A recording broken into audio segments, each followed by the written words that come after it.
تقریباً آستانہ عالیہ صدر تشریف لا چکے ہیں. میں ان کو خوش آمدید کہتا ہوں، ان کا خیر مقدم کرتا ہوں. بیگم خالدہ جمیل صاحبہ پھول پیش کریں گی حضرت صاحب کی خدمت میں.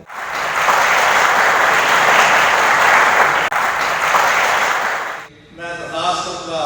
کہ تشریف لائیں اور خطاب کریں حضرت پیر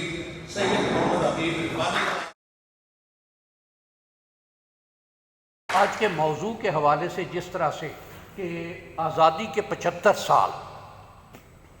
میں اپنی بات کا آغاز ایک اس بات سے کروں گا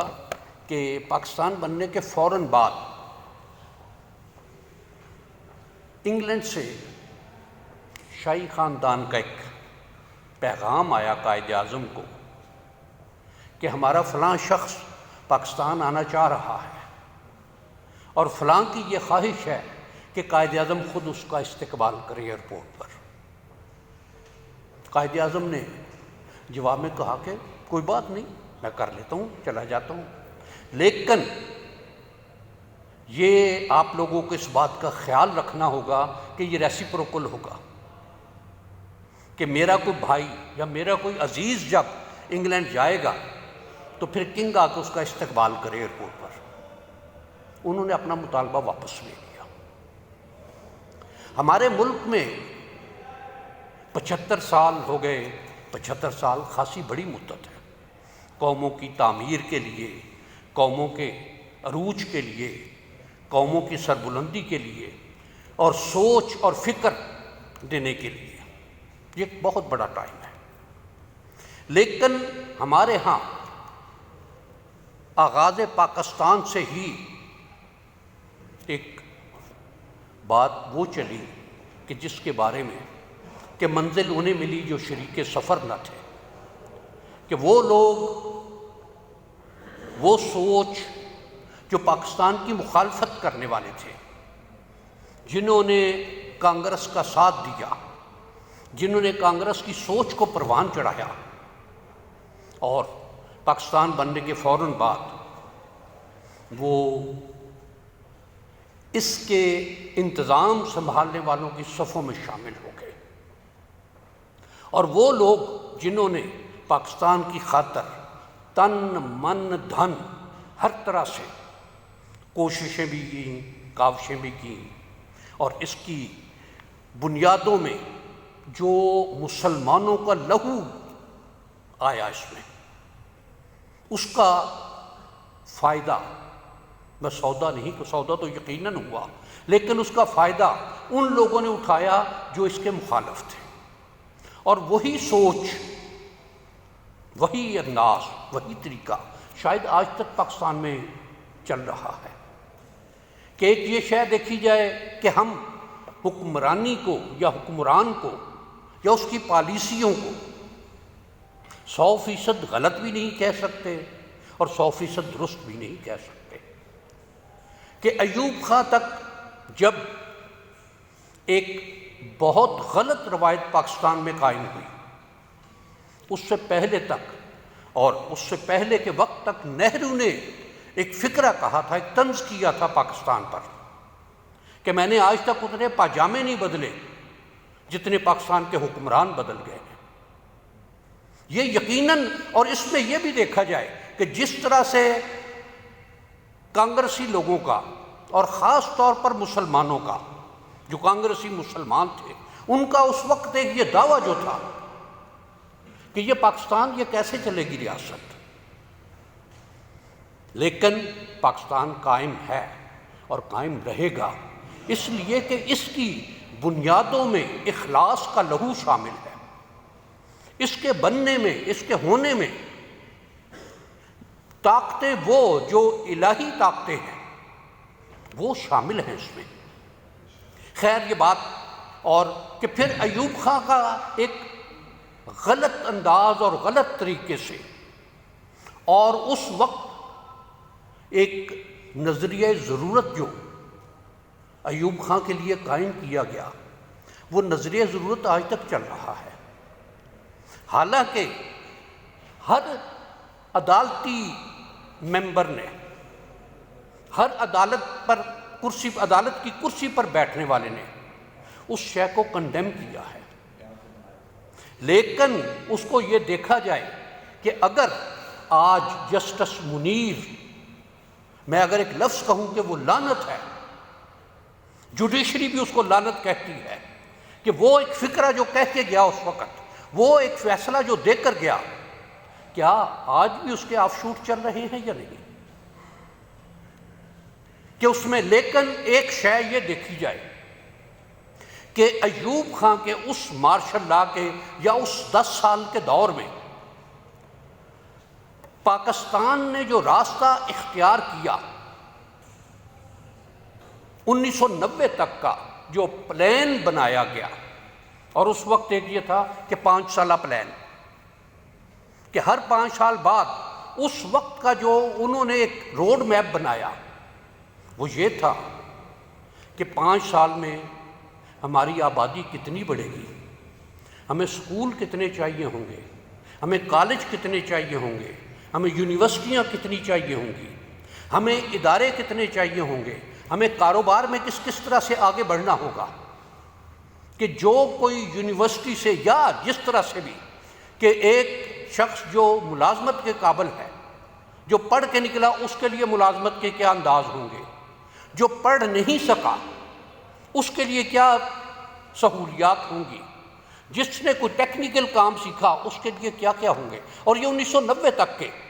پلان تھے، ہر 5 سال کے بعد وہ پلان بدلتا تھا، اور اس کے ساتھ ساتھ یہ بھی کہ ڈیم کیا، بجلی کتنی چاہیے ہمیں، اور سب کچھ اس میں شامل تھا، کہ وہی پلان کوریا نے لیے پاکستان سے، اور آج کوریا ایک ڈیولپڈ کنٹریز میں ایک مقام ہے اس کا، لیکن ہمارے ہاں پھر ایک روٹی کپڑا اور مکان کا نعرہ آ گیا، نیشنلائزیشن کا نعرہ آ گیا۔ اس نیشنلائزیشن نے سکولوں کو بھی تباہ کر دیا، اداروں کو تو تباہ کیا ہی، کہ ایک جو پرائیویٹ ادارے اس وقت ایک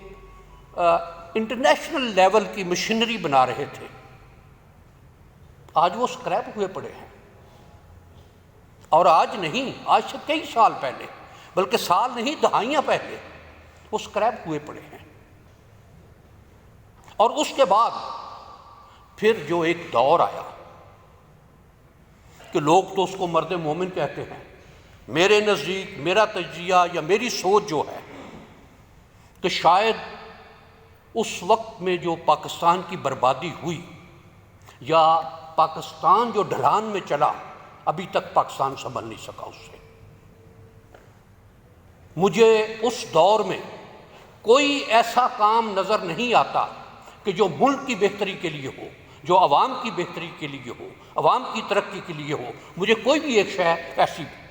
شاید میری کوتاہ نظری ہو، لیکن مجھے کوئی ایسی شے نظر نہیں آتی۔ ہاں، اگر 2 فقرے کہ ایک ہمارے حکمران رہے ہیں سابقہ، ان سے کسی نے پوچھا کہ یہ کرپشن یہ کیا معاملہ ہے یا یہ بندے، تو اس نے جواب میں کہا، جو فقرہ اس کا، کہ مرشد نے ایک سبق دیا تھا، اور وہ سبق یہ تھا کہ جہاں کوئی بندہ اپنی قیمت نکالے منہ سے، اسے سوچنے کا موقع نہ دو۔ اور یہ اس کے مرید جو تھے اس پر کاربند رہے،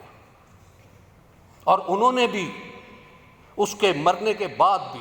کہ 1988 سے 2022 کہ ان 34 سالوں میں بھی جو کوئی بھی آیا ہے اسی کے نقش قدم پر چلا ہے کہ اپنے لیے کیا کرو۔ کہ اسے کسی نے کہا کہ فلاں شخص بہت کرپشن کر رہا ہے، بہت مال بنا رہا ہے۔ اب یہ مبینہ باتیں ہیں، واللہ عالم یہ حقیقت ہے یا نہیں، لیکن اس کے دور میں یہ سنی ہم نے کہ اس نے یہ کہا، اگر یہ جھوٹ ہے تو یہ میں پہلے دروغ برگردن راوی، کہ یہ اس نے کہا کہ وہ کر رہا ہے تم بھی جا کے کر لو۔ بہت نام لیا اس نے اسلام کا، لیکن ایک سیمی کنفرم خبر جو ہم تک پہنچی تھی کہ اس کی بیٹی کے لیے رشتہ کیا، کسی نے کہا کہ وہ تو قادیانی ہے، تو اس کا جواب تھا دن وٹ، پھر کیا کہ اس سے کیا فرق پڑتا ہے؟ یہ چیزیں اس میں کہ یہ جو سوچ جب آئی تو آج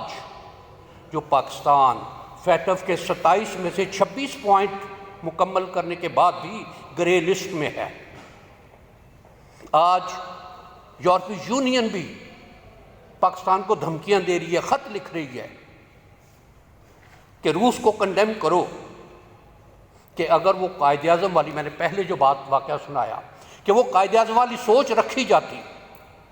کیا کسی کی جرت ہو سکتی تھی کہ اس طرح کا مطالبہ کرے؟ اور یہ کہ دوسری شے یہ کہ حکمران عکس ہوتے ہیں عوام کا. کیا ہم نے یہ فکرے نہیں سنے کہ کھاتا ہے تو لگاتا ہے؟ کیا یہ ملک کے لیے، ملک کے لیول پر، ملک کے حوالے سے کیا یہ سوچ درست ہے؟ کسی ملک کو ترقی کے لیے اسی سوچ پر رہنا چاہیے. حکمران وہ ہوتا ہے کہ جو آنے والی نسل کا دھیان کرے، آنے والی نسل کی تربیت کی بات کرے، آنے والی نسل کے روز و شب کی گزران کا بندوبست کرے. یہ حکمران کی ذمہ داری ہے. ہمارے ہاں جیسے بد حکمران ویسے بد عوام، یا جیسے بد عوام ویسے بد حکمران، کہ ہم نے دین کی تعلیمات کو بالکل ایک طرف کر دیا، چھوڑ دیا بالکل، کہ اگر ہم لوگ دین کی تعلیمات پر قائم رہتے، دین کی تعلیمات پر عمل کرتے، نبی کریم صلی اللہ علیہ وآلہ وبارک وسلم کی سنتوں کا لحاظ رکھتے، آپ کے احکامات کی ترویج کرتے، ان کے مطابق چلتے. اور یہ حکم ہے قرآن کا کہ لقد کان لکم فی رسول اللہ اسوۃ حسنہ، کہ تمہارے لیے سب سے بہترین انداز گزران، سب سے بہترین طریقہ نبی کریم صلی اللہ علیہ وآلہ وبارک وسلم کا انداز ہے. آج ہم سڑکوں پر نکلتے ہیں تو حدیث مبارک ہے کہ صفائی نصف ایمان ہے. کیا سڑکوں پر ہم کسی کو کہہ سکتے ہیں کہ ہم مسلمان ہیں؟ ہم نبی کریم صلی اللہ علیہ وآلہ وبارک وسلم کی امت سے جس طرح سے سڑکوں پر گند پڑا ہوتا ہے، اور اگر کہیں یورپ، امریکہ، کینیڈا یا ان ملکوں میں جایا جائے تو سڑکیں باقاعدہ چمکتی نظر آتی ہیں. اسی طرح سے کہ جو چیزیں، جو معاملات جس طرح سے زندگی گزارنی چاہیے، اب آج کا دور کیا میں ایک سیدھے کی شکل میں ہر غلطی سے، ہر برائی سے مبرہ ہے یا نہیں؟ اگر ہم سب لوگ اپنے آپ میں سوچیں. میں پچھلے دنوں ایک سوشل میڈیا پر ایک کلپ دیکھ رہا تھا. شاہد صاحب وہ اس میں مرغی ذبح کرنے والا تھا، دکاندار تھا. اس نے کہا کہ جی یہ گند پڑا ہوا ہے، یہ اس طرح پانی اس طرح پھیلا. اس نے کہا جی میں نے فلاں کو بھی کہا تھا، فلاں کو بھی کہا تھا، فلاں کو بھی کہا تھا، اس نے کام ہی نہیں کیا. اب میں نے جو بات کہی ہے کہ کیا جو شخص یہ کلیم کرنے والا ہے وہ ذمہ دار نہیں ہے اس کا؟ آج مثلا میں ابھی یہ ایک جگہ گیا تھا جامعہ عروۃ الوثقیٰ، اور یہ کچا جیل روڈ، اس کے ساتھ ساتھ نالا تھا. میرا خیال ہے جتنا میں نے اس کے ساتھ کوئی 2.5-3 کلومیٹر کا بلکہ زیادہ شاید سفر کیا،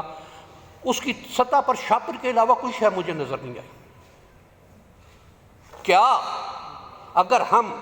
ایک ذمہ دار شہری کی حیثیت سے ایک چھوٹا سا کام کر لیں کہ شاپر بیگ ہمارے ہاں استعمال ہوتے ہیں، کہ اگر ان کو سڑکوں پر پھینکنے کے بجائے گھر میں ایک کیل پر ایک شاپر لٹکا دیں اور جو شاپر آئے اس میں ڈال دے جائیں، باندھ کر ڈال دیں، اس میں کچھ خرچ تو نہیں ہوتا. لیکن کیا ہم میں سے کسی کے سوچ میں یہ بات آتی ہے کہ اس وجہ سے ہماری برسات کے دنوں میں کروڑوں روپے کی چیزیں خراب ہوتی ہیں، سڑکیں ٹوٹ جاتی ہیں پانی کھڑا ہونے سے، اور وہ بنیاد اس کی صرف شاپر بیگ ہے؟ کہ یہ اس ملک کی، اللہ تعالیٰ معاف فرمائے میں بربادی نہیں کہوں گا، لیکن اس کی خرابی میں کیا کسی نے بھی اپنا حصہ ڈالنے سے کوئی کمی کی ہے؟ وہ میں ہوں، وہ آپ ہیں، وہ یہ ہیں، وہ کوئی بھی ہے،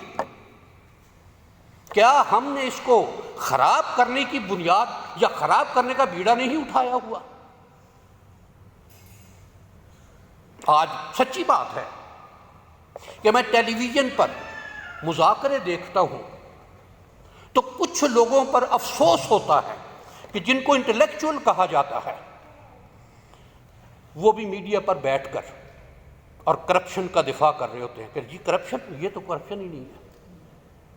کیا ہمیں، میں اور کچھ نہیں، بطور انسان، بطور مسلمان، بطور انسان، بطور پاکستانی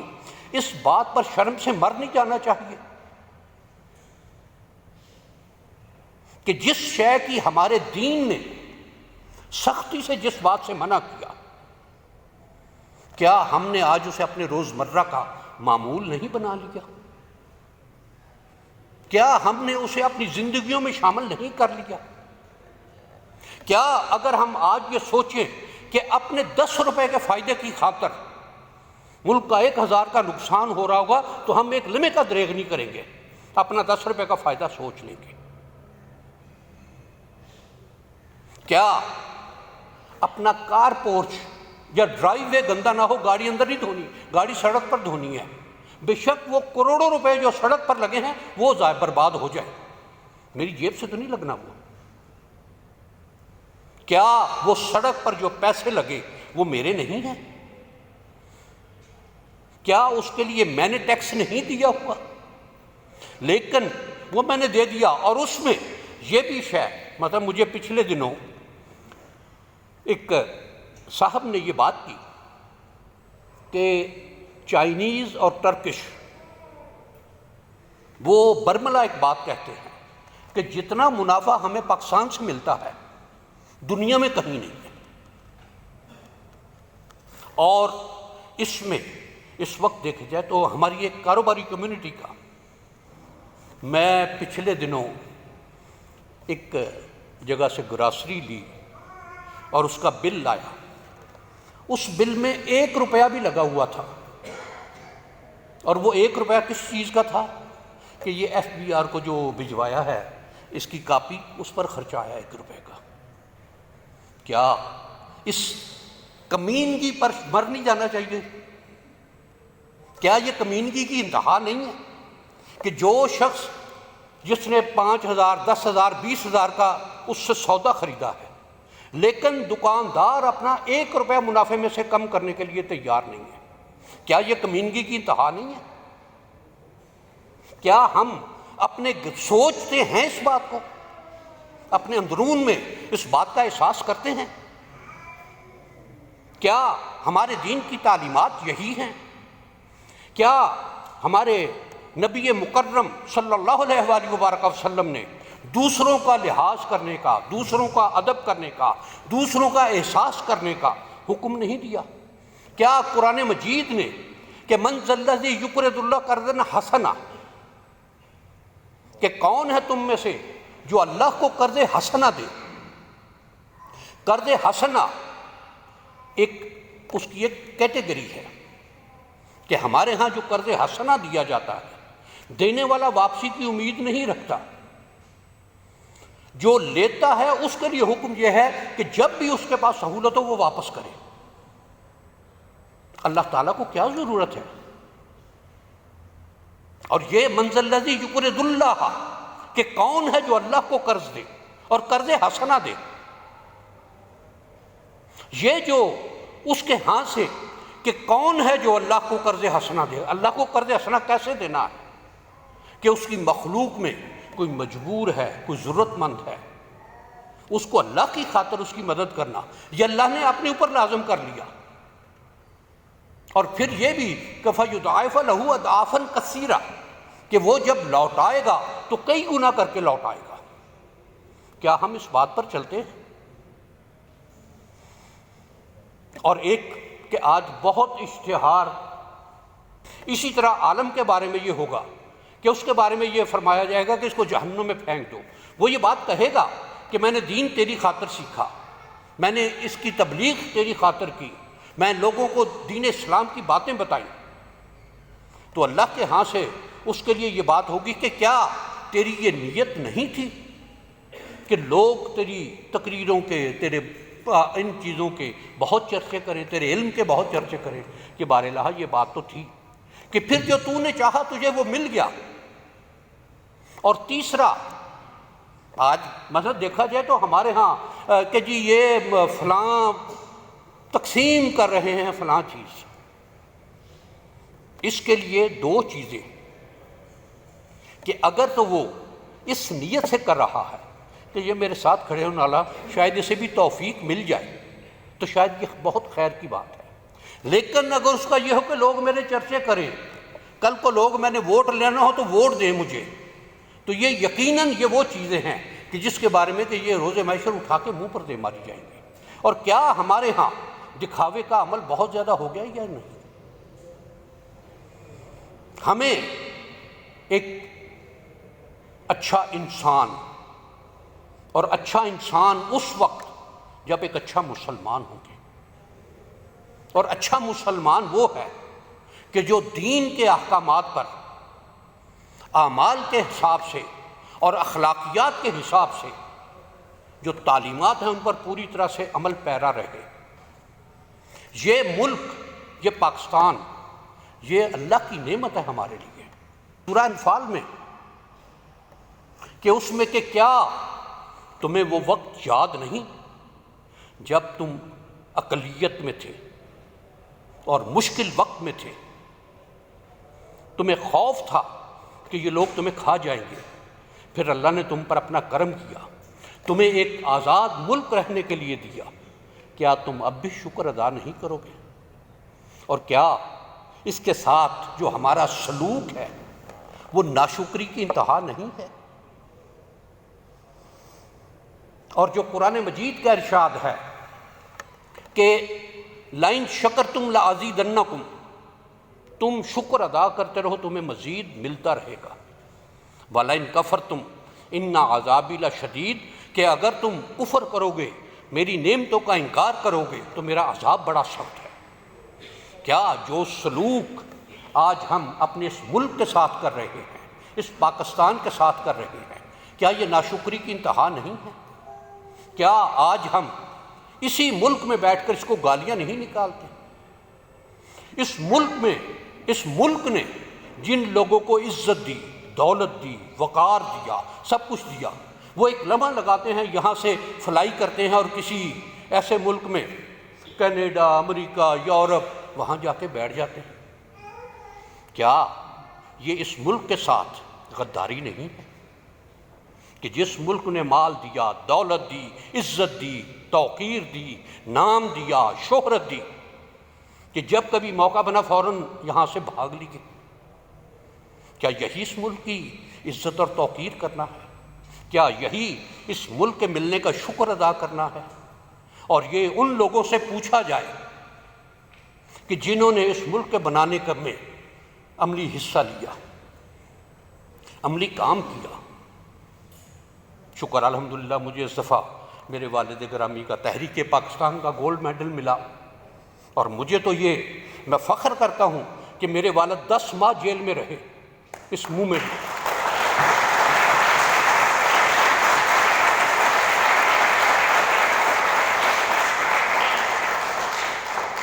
اور ایک فکرہ یقیناً وہ میرے لیے بھی آج بھی ایک بڑا آنر ہے کہ جب قائد اعظم نے ان سے یہ فرمایا کہ نوجوان، تم جیسے ینگ لوگوں کی تحریک پاکستان کو بہت ضرورت ہے،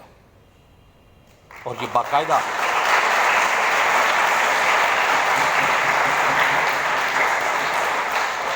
یہ کوٹ کیا انہوں نے۔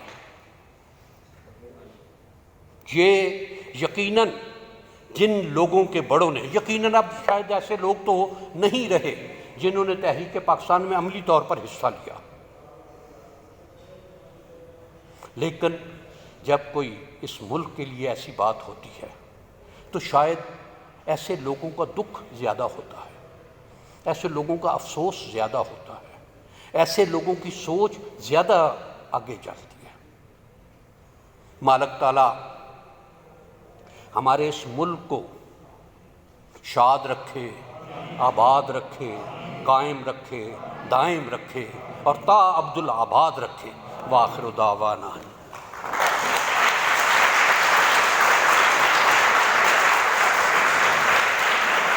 ڈاکٹر پروین خان صاحبہ یادگاری شیلڈ جو ہے وہ پیش کریں گی۔ اس کانفرنس کی یادگاری شیلڈ